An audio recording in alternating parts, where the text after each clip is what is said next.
Bismillahirrahmanirrahim. Assalamualaikum warahmatullahi ta'ala wabarakatuh. Innal hamdalillah nahmaduhu wa nasta'inuhu wa nastaghfiruh wa nu'minu bihi wa natawakkalu alayh. Wa na'udzu billahi min shururi anfusina wa min sayyiati a'malina. Man yahdihillahu fala mudilla lahu wa man yudlil fala hadiya lahu. Wa nashhadu anna Muhammadan 'abduhu wa rasuluh. بلغ الرسالة وأدى الأمانة ونصح الأمة وجاهد في الله حق جهاده. قال الله تبارك وتعالى بعد أعوذ بالله من الشيطان الرجيم بسم الله الرحمن الرحيم.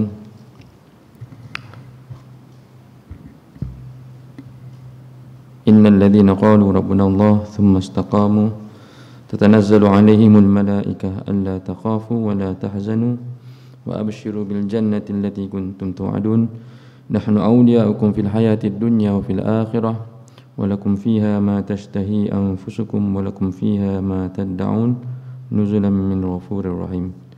وقال النبي صلى الله عليه وسلم الكيس من دان نفسه وعمل لما بعد الموت والعاجز من أتبع نفسه هواه وتمنى على الله ماني أو كما قال عليه الصلاة والسلام. صدق الله العظيم وصدق رسول الكريم ونحن على ذلك من الشاهدين. Rabbi shrah li sadri wa yassir li amri wahlul 'uqdatam min lisani yafqahu qawli. Subhanaka la ilma lana illa ma 'allamtana innaka antal alimul hakim. Allahumma 'allimna ma rushida umurina wa 'izna min shururi anfusina min sayyiati a'malina.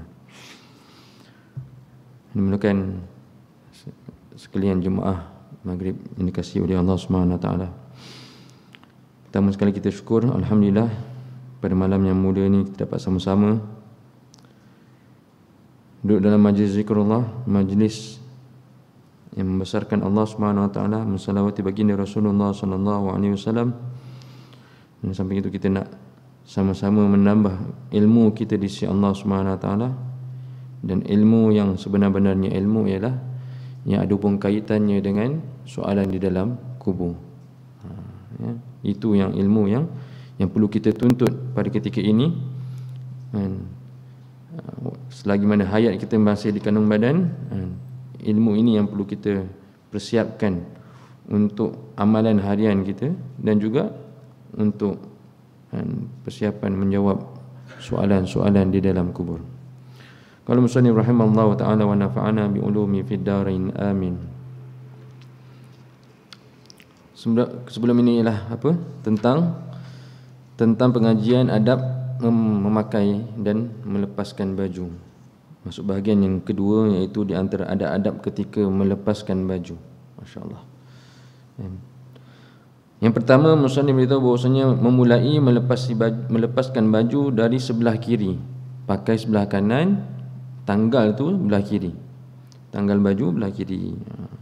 Boleh tahulah macam mana semuanya ada pasangan kanan dan kiri. Begitu juga pakaian kita. Kita tahu belah mana yang kirinya, maka ditanggalkan di sebelah yang itu dahulu. Al-Imam Nawawi rahimahullah ta'ala dalam kitabnya Al-Azkar menjelaskan tentang masalah di atas, iaitu yustahabbu an yabtadi'a fi lubsi thawb wa na'li was sarawili wa shibhiha bil yamin min kummayhi wa rijlayis sirawili wa yakhla'al aisar thumma al-ayman. Mustahab, penting bahawasanya kita memulakan pada memakai pakaian, baju, selipar, sandal ataupun seluar dengan dimulakan belah kanan, dan menanggalkannya semua yang tadi, iaitu pakaian, sandal kita, seluar kita pun begitu juga, tanggalkannya dan bermula daripada belah kiri. Mungkin sebelum ni kita masuk dua-dua pun boleh, Ustaz. Saya ni biasa dua-dua sekali, serentak. Mungkin tak boleh. Cerita tentang adab, menyempurnakan adab dalam memakai. Apabila kita memakainya dan mengikut adab Rasulullah sallallahu alaihi wasallam, maka mengikut sunnah Rasulullah sallallahu alaihi wasallam, maka pahalanya lebih. Jika niat semata-mata untuk aurat, alhamdulillah kita perolehi. Tapi apabila memakainya dengan cara yang Rasulullah sallallahu alaihi wasallam pakai, maka kita mendapat pahala yang lebih. Yang ketiga, jika akan melepas pakaian yang menutupi auratnya, maka bacalah doa berikut ini. Ni yang kita tak dapat tidak. Kita nak jaga aurat, waktu yang sama kita takkan nak pakai pakaian yang sama sepanjang hari. Kita akan tanggalkan dia, dan dia akan melepasi bahagian-bahagian aurat kita. Di antara lelaki ni pusat dan lututnya, wanita begitu juga, kecuali muka dan tapak tangan, yang lain semua aurat.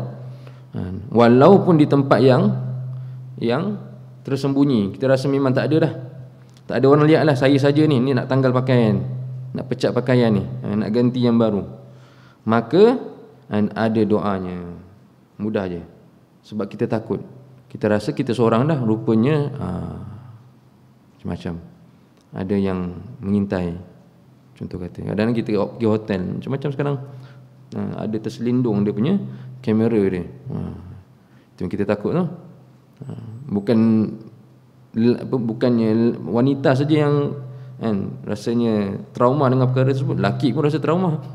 Kenapa? Ada yang melihat, kita rasa kita saja. Jadi ada doanya apabila menanggalkan pakaian yang melepasi aurat kita.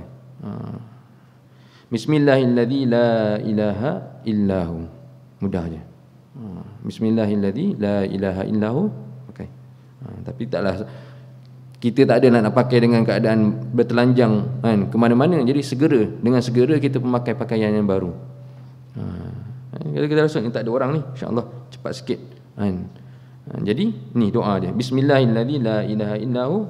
Kita boleh tanggalkan pakaian kita, melebihi kawasan-kawasan aurat. Berdasarkan sabda Rasulullah sallallahu alaihi wasallam, sitrun baina a'yunil jin wa aurati bani adam, an yaqula ar-rajulu al-muslim idza arada an yatraha thiyabahu bismillahilladzi la ilaha illahu, rawahu Ibnu Sunni fi amal al-yaumi wal lailati. Hadis baginda Rasulullah sallallahu alaihi wasallam, mafhumnya, penutup antara mata para jin dan aurat manusia adalah jika seorang muslim ataupun muslimah membaca doa berikut ini ketika akan melepaskan pakaiannya. Bismillahilladzi la ilaha illahu. Mudah Apa kita nak cakap kat sini? Di samping itulah doa dia, Di samping memakai pakaian yang baru ataupun yang lama, ada je doa-doanya. Alhamdulillahilladzi kasani ma'wari bi aurati wa tajammalu fi hayati. Doa pakaian baru. Pakaian yang dah lama tapi dah bersih, kita pakai semula. Alhamdulillahilladzi hadza thawba wa razaqani min ghairi hauli minni wala quwwah. Ada pakai, nak pecat dia, itu dia tadi. Bismillahilladzi la ilaha illahu. Masya-Allah. Bayangkan kalau kita dalam setiap kali memakai baju dan menanggal baju, ada doa-doanya, kan seronok. Pula kita tahu pula makna dia, tahu pula kelebihan dia. Masya-Allah. Bayangkanlah macam kalau kita berniaga, setiap kali perniagaan kita, jual beli kita ada keuntungan. Kita kena bayangkan begitu lah, lebih daripada itu. Mana setiap kali saya memakai baju, ada pahala di sisi Allah Subhanahu Wa Taala. Bayangkan. Bukan kosong-kosong, bukan semata-mata untuk menutup aurat, tapi ada doanya, ada sunnahnya, maka masya-Allah berlipat kali ganda. Yang keempat, dalam menanggalkan pakaian yang telah dilepaskan, maka janganlah diletakkan, digantungkan di kamar mandi umum. Rumah sendiri tak apa. Maknanya kalau mandi di tempat-tempat yang umum, jangan diletakkan bergantungan. Aurat pun dia, dan ada orang yang ambil kesempatan pun dia. Jadi perkara ni perlu dilindungi, ditutupi daripada pandangan-pandangan manusia, takut akan yang ada yang mengambilnya, dan kita bermasalah. Baik. Yang kelima, janganlah melepas pakaian selain batas aurat di hadapan orang lain. Kalau bersendirian tu tak boleh nak buat apa dah, memang nak kena buka semua dah, kerana nak ganti yang baru. Tapi apabila di hadapan orang yang lain, jangan melepaskan, menanggalkan pakaian melebihi batas aurat, supaya harga dirinya tetap terjaga, kecuali jika darurat. Kita mendengar Rasulullah SAW, setiap hadis yang terperinci tentang tubuh badan Rasulullah ialah bukannya yang diriwayatkan oleh sahabat-sahabat, kerana Rasulullah tidak pernah mendedahkan pakaian tubuh badan Rasulullah di depan sahabat. Ada satu kisah apa? di Telaga Aris. Itu pun Rasulullah buka betis bersama Abu Bakar, Umar, Osman. Nabi tutup. Dah malu dah, mula malu. Rasulullah segan yang mana pada orang yang mana malaikat pun segan dengan dia. Itu je. Tinggi kita kalau boleh bukan betis je, atas lagi pun saya boleh dedahkan. Di halayak ramai. Sedangkan Rasulullah itu je yang Rasulullah tunjukkan, tuan-tuan. Adapun hadis-hadis tentang dalaman Rasulullah adalah hadis yang diriwayatkan oleh azwajul mutahharah, isteri-isteri baginda Rasulullah sallallahu alaihi wasallam. Baik. Adab yang kelima habis tentang memakai pakaian dan menanggalkan pakaian. Apa khulasah yang kita boleh dapat? Memakai pakaian ada doanya. Dua doa, satu pakai pakaian baru, satu pakaian yang dah lama tapi apabila telah bersih ada doanya. Kemudian menanggalkan pakaian juga ada doanya. Dan dalam adab juga bahawasanya laknat Allah Subhanahu Wa Taala kepada manusia yang laki menyerupai perempuan, pakaian perempuan, yang perempuan memakai pakaian lelaki. Larangan juga bagi lelaki yang memakai sutera. Barang siapa yang memakai sutera di dunia, maka tidak ada sutera baginya di akhirat untuk lelaki. Untuk lelaki kita rasa mahal ni, lembut, selesa dia pakai. Rupanya itu adalah yang dilarang oleh Allah Subhanahu Wa Taala dan Rasulnya, maka tidak ada sutera di akhirat nanti, tuan. Adab yang kelima ialah adab memakai celak. Masya-Allah. Penting ke? Ustaz, kita jarang pakai celak, Ustaz. Celak ini adalah peralatan Rasulullah sallallahu alaihi wasallam yang Rasulullah ada memilikinya untuk diri Rasulullah sallallahu alaihi wasallam sendiri. Macam mana kita dalam beg kecil kita, dalam tu ada power bank, ada phone, ada apa lagi, tuan-tuan? Wangian persendirian, alat-alat persendirian kita tu. Begitu juga Rasulullah, dia ada bekas celak Rasulullah sallallahu alaihi wasallam. Dan banyak manfaat di samping ialah kalau kita pakai celak ni bukan semata-mata nak kelebihan, tapi salah satu kelebihan yang paling besar ialah yang mana perkara tersebut pernah diamalkan oleh Rasulullah sallallahu alaihi wasallam. Itu yang pertama. Mula dengan hadis yang pertama, memakai celak pada setiap mata kanan dan kiri sebanyak 3 kali. Hal ini adalah menurut pendapat yang kuat dalam mazhab al-Imam Syafi'i rahimahullahu taala. Dengan sabdaan Rasulullah sallallahu alaihi wasallam, man iktahala falyutir, man fa'ala faqad ahsana wa man la fala haraja, rawahu Abu Dawud. Barang siapa yang memakai celak maka pakailah dengan bilangan ganjil. Barang siapa yang melakukannya maka dia telah berbuat baik, dan barang siapa yang tidak melakukannya maka dia tidak berdosa. 3 lah contoh kata, kita ambil kalau satu sikit sangat, 3. 3 belah kanan, 3 belah kiri. Jadi celak ni namanya Allah. Biasanya celak ni kaum-kaum hawa lah. Lelaki, ustaz pakai celak juga ustaz. Kena pakai, tuan. Kerana apa? Sunnah Rasulullah sallallahu alaihi wasallam. Tak biasa, cuba. Kerana banyak manfaatnya. Salah satunya ialah bahawasanya mata akan jadi cerah. Bulu mata tu akan lebat. Masya-Allah. Maknanya cantik lah. Tak semestinya wanita je bulu mata elok. Lelaki pun kalau bulu mata lebat pun tak ada masalah. Dan kita punya cara pemakaian kena betul. Kita ni pakai celak, dia lukis. Dia lukis ni. Di bawah ni dia lukis. Dia tarik sini. Itu yang biasa kita lihat lah, wanita-wanita. Rasulullah dalam memakai celak, dia tarik ni. Dia tarik bawah ni, kelopak bawah ni sampai nampak bahagian dalam, dan diletakkan di bahagian dalam, di dalam kelopak tu. Tapi di bahagian bawah. Yang terkatup, yang bersama dengan biji mata kita. Bukan di luar, bukan dilukis, tapi batang celak tu dimasukkan dalam mata bahagian bawah, kemudian ditarik.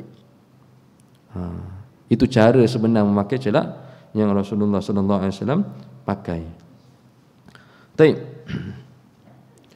Dan celak Rasulullah sallallahu alaihi wasallam ialah yang diperbuat yang dinamakan ismid, ataupun dalam perkataan yang lain boleh dipanggil juga usmud. Biasa kita panggil ismid.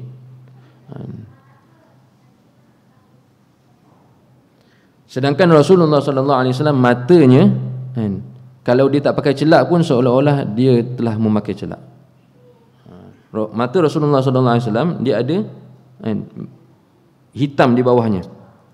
Ataupun orang kata kalau lihat mata Rasulullah seolah-olah pakai celak. Sedangkan Rasulullah walaupun tidak memakai celak, Allah dah jadikan cantik mata Rasulullah seolah-olah seperti memakai celak. Itu.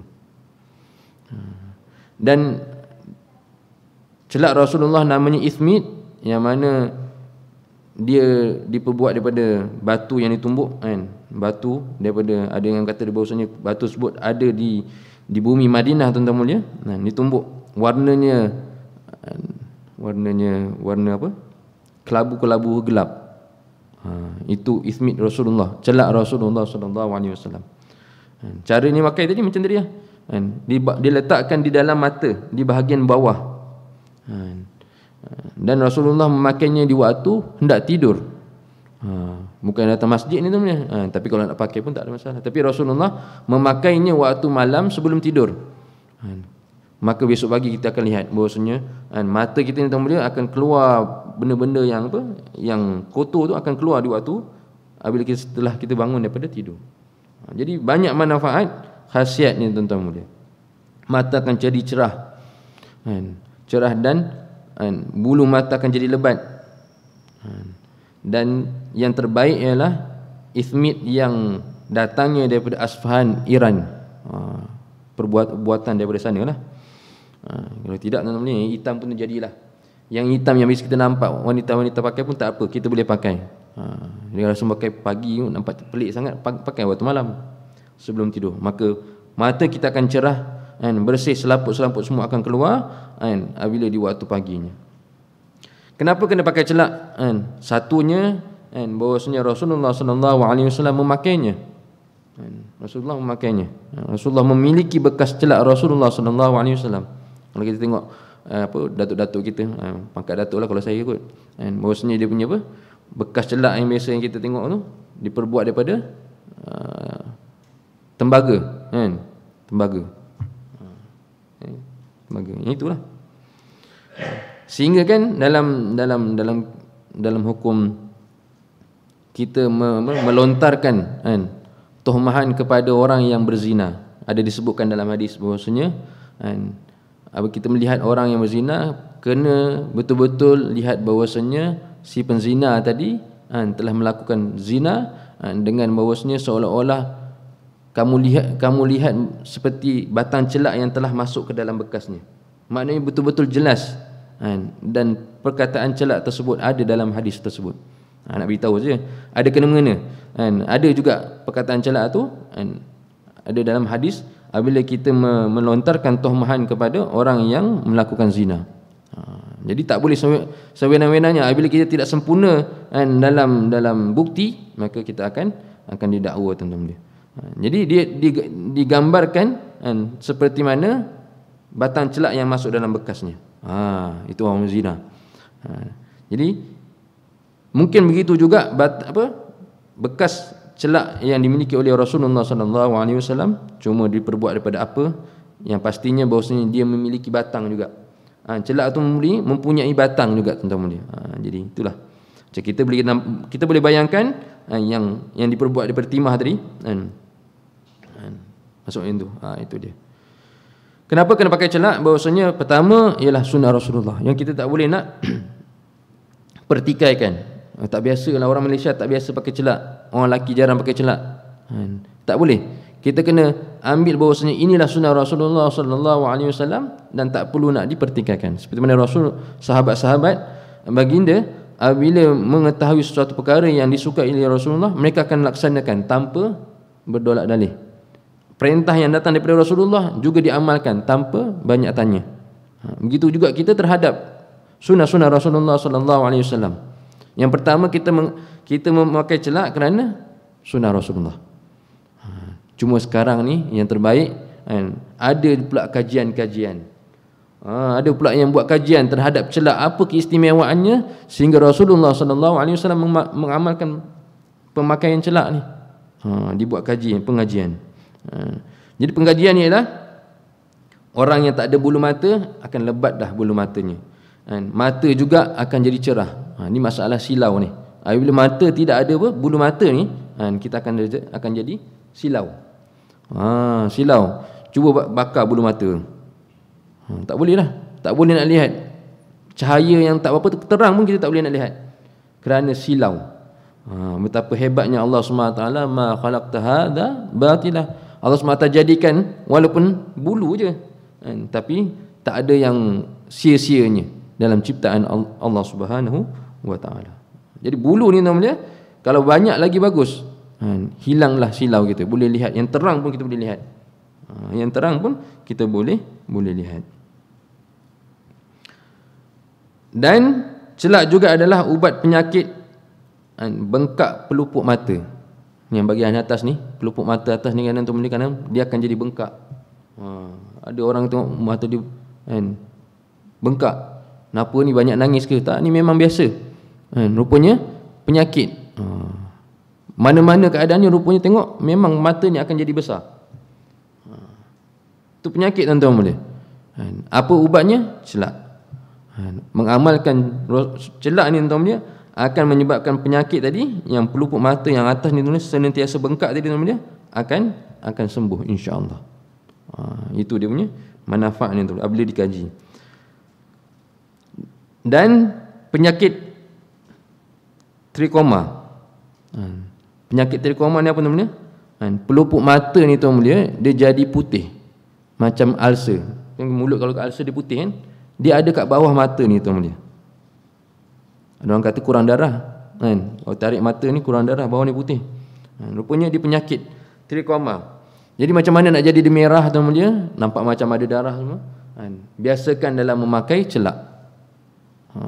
Memang banyak manfaatnya tentang mata. Banyak manfaat, banyak dia punya ubat ni tuan-tuan dia. Satu lagi yang biasa kita selaput, katarak.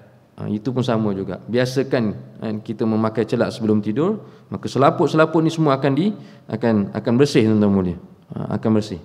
Kadang-kadang kita dah satu tahap sampai kena buat pembedahan untuk hilangkan selaput-selaput ni tuan-tuan. Jadi itu sebelum datang katarak ni apa nak kena buat? Kena biasakan memakai celak. Masya-Allah. Insya-Allah kita sama-sama amalkan. Tak perlu pakai kat luar. Kita segan nak pakai celak di luar. Kita pakai sebelum tidur. Supaya mata kita sejuk. Mata kita ni kadang-kadang ni waktu kalau kita melihat benda-benda yang terlalu macam kita welding besi tu, kenapa dia jadi sakit mata? Panas. Asap welding tu menyebabkan masuk dalam mata, pedih, panas dan kita sakit mata. Pakai celak ni tuan-tuan mulia Allah SWT. Allah SWT dah jadikan apabila kita pakai celak, mata kita akan sejuk. Tak mustahil kalau kita pakai celak mudah untuk kita tidur di waktu malam. Lena kita tidur tuan-tuan mulia. Bangun pun dalam keadaan mata pun tarik mata semua dah keluar daripada tempat dia tuan mulia dan mudah untuk dibersihkan. Masya-Allah. Nak yakin ni bukan semata-mata kajian tadi, tapi nak yakin bahawasanya itulah amalan Rasulullah sebelum tidur ya, memakai celak tuan dia. Baik. Itu kajian tuan-tuan Allah SWT. Tapi yang pastinya itu adalah amalan pemakaian Rasulullah SAW di setiap hari. Jadi cara memakainya macam mana? Pakailah di sebelah kanan, 3 kali kanan, 3 kali kiri. Orang panggil kuhul. Celak ni orang panggil kuhul. Tapi bila dah pakai yang jenis yang Rasulullah SAW suka, yang namanya ialah ithmid. InsyaAllah kita boleh dapatkan teman-teman. Warnanya dark grey, warna kelabu yang agak macam tanah liat lah sebenarnya tu. Asalnya ialah dia adalah batu yang dah dipecahkan sesuai diletakkan di dalam mata. Bila letakkan dalam mata dia menjadi sejuk. Baik.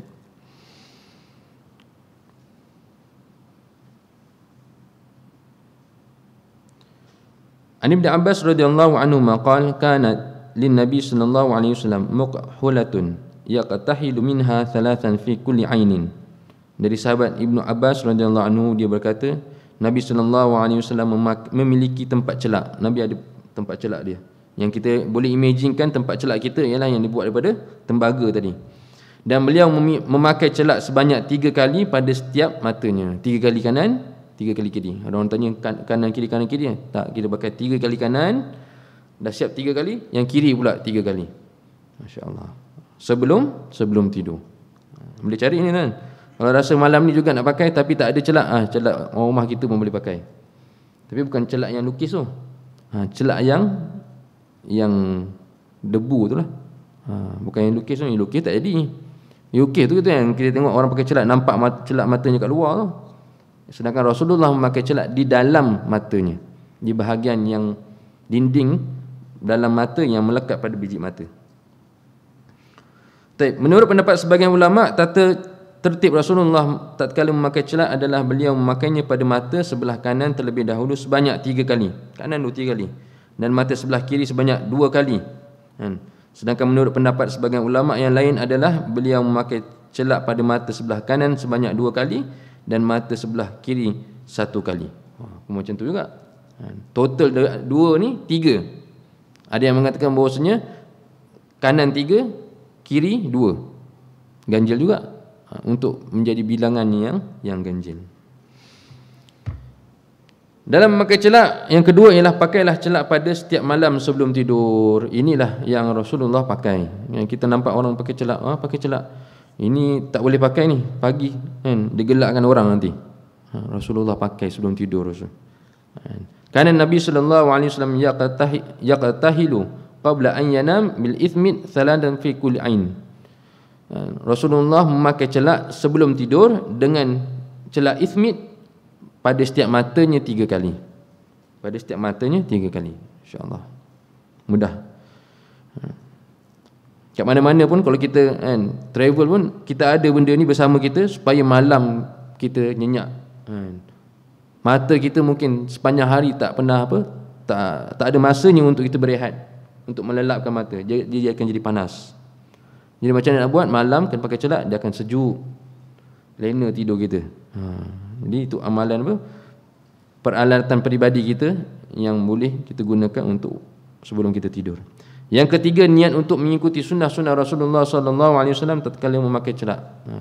Pakai celak kerana sunnah Rasulullah. Di samping khasiat-khasiatnya tadi, mencerahkan mata, melebatkan bulu mata, bukan kening bulu. Bukan kening, bulu. Jadi bulu tu akan jadi lebat tuan-tuan. Di samping khasiat tadi, kita istihdarkan, bayangkan bahawasanya inilah amalan Rasulullah sebelum tidur. Setiap kali malam, inilah amalan yang Rasulullah lakukan. Yang keempat, tidak memakai celak tatkala sedang berpuasa fardu ataupun sunnah, kerana hukumnya adalah makruh, kecuali jika dipakai sebelum azan subuh, maka hukumnya tidak makruh. Dan jika celak tersebut masih tersisa di matanya sampai azan subuh, maka hukumnya tetap tidak makruh. Waktu nak pakai tu bila? Kalau kita berpuasa di pagi hari, pastikan di pagi hari tidak memakai celak, hukumnya makruh. Pakailah waktu malam sebelum tidur. Kalau dipakai sebelum tidur tak ada masalah. Ataupun pakai sebelum bermulanya kita berpuasa, ini waktu sahur, sebelum bangun solat tahajud.